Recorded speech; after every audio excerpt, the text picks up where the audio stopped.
সব ধানের ভিতরে তো চাউল থাকে না। বাজানো আল্লাহ পাক নকলটা দিয়ে আমাদেরকে আসলটা বোঝানোর চাইছে। দুনিয়ার মাঝারে সৃষ্টির মাঝে সব মানুষ প্রকৃত হবে না, সবাই ত্যাগ থেকে গিয়া দিবে না, সবার ধৈর্য শক্তি সমান হবে। আর মানুষ বানাইছে আল্লাহ প্রেমের কারণে, মানুষ বানাইছে আল্লাহ প্রেমের কারণে। প্রেমের ডোরে বান্দারে মুর্শিদ শোনে। প্রেম থাকলে প্রেম থেকে স্মরণে নবী ধরে না রোজায় থাকে না। আরে বাংলার জমিনে বাংলা করে আইসা আমার নবী আপনাকে আমার চিদার দিয়া দণ্ড কইরা দিবে। বাংলা নিফিল বানাম ফসায়ের নিফিলের সাথে নবী স্বপ্নে দেখলো যারা, তারা যেন নবীকে বাস্তবে দেখলো। সুবহানাল্লাহ বলে।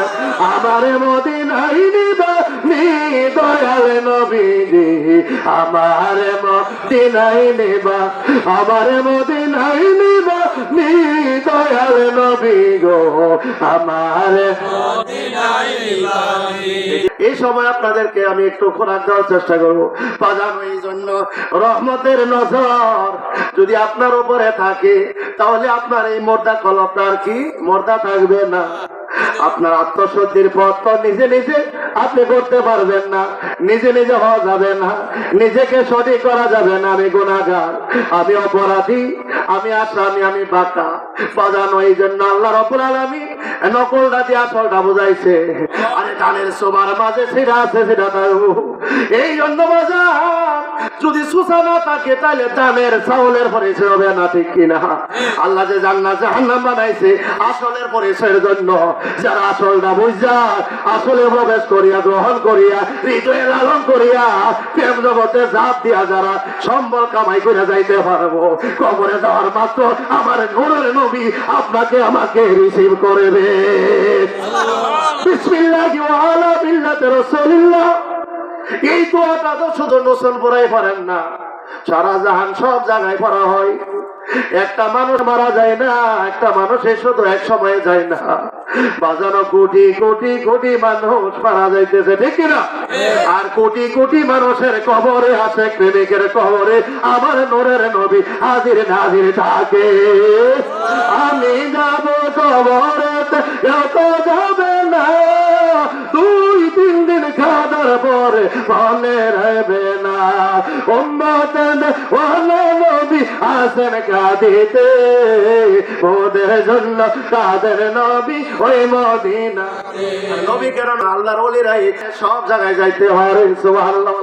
নাজার কইলা বিলাদিল্লাহ জামাল কাফার দালাতিন হুকমি আলা ইকতিসা। বড় বিশ্ব হুজুর বলে খোদার খোদাই জগৎকে আমি বড় পীর এমন ভাবে দেখি, একটা সরিষা দানার মতো আল্লাহর জগৎকে আমি বড় পীর দেখি। বড় বিশ্ব হুজুরে দেখলে আমার নবী দেখে কিনা? বাজান বাইতুল মুকাদ্দাসের মাঝে হায়াতে 4 জন নবী জীবিত অবস্থায় জিন্দা অবস্থায় ছিল। যদিও নবীগণ পর্দা করার পরও রওজায় যাওয়ার পরও জিন্দা থাকে, ঠিক কিনা? আহলে সুন্নাত ওয়াল জামাতের আকীদা কি বলে? বাজান এরপর শরীয়তে 4 জন ছাড়া বাকি সবাই পর্দা গ্রহণ করেছিল। কয়জন ছাড়া? 4 জন ছাড়া। এর মাঝে ঈসা আলাইহিস সালাম আকাশে, আর ইদ্রিস আলাইহিস সালাম জান্নাতে, হযরত খিজির আলাইহিস সালাম জলভাগের দায়িত্বে, হযরত ইলিয়াস আলাইহিস সালাম স্থলভাগের দায়িত্বে। সুবহানাল্লাহ বলেন। 4 জন জীবিত ছিল, বাকি পর্দা গ্রহণ করেছে। কিন্তু একই সময়ে নূরের নবীকে স্বাগতম জানানোর জন্য, অভ্যর্থনা জানানোর জন্য এক টাইমে 1,24,000 2,24,000 রওজা শরীফে তারা রওজা শরীফ থেকে বাইতুল মুকাদ্দাসে কিভাবে কি করে হাজির হইল। সুবহানাল্লাহ বলেন। সেই ক্ষমতা দিয়েছেন কে? বাজানো আবার মুসা আলাইহিস সালাম রওজা শরীফ হইল মিশরে। যাই হোক, এখানে রওজা শরীফ, এখানে আমার নবীজি পথ দিয়া যা, মুসা নবী আমার নবীর মহব্বতে দাঁড়ায়া যা। সুবহানাল্লাহ বলেন না?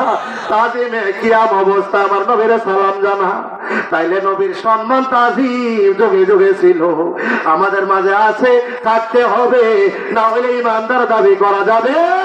তোয়াজির হো তোয়াকির হো সোরাবতা হে ঘোষণা, আর সব পিছে পারায় ঘোষণা, নবীর শানে কিয়ামে করা, নবীর শানে কিয়ামে করা, মুমিন লোকের নিশানা। আল্লাহুম্মা সাল্লি আলা সাইয়্যিদিনা মুহাম্মদ নাবিয়ানা সাফিয়ানা।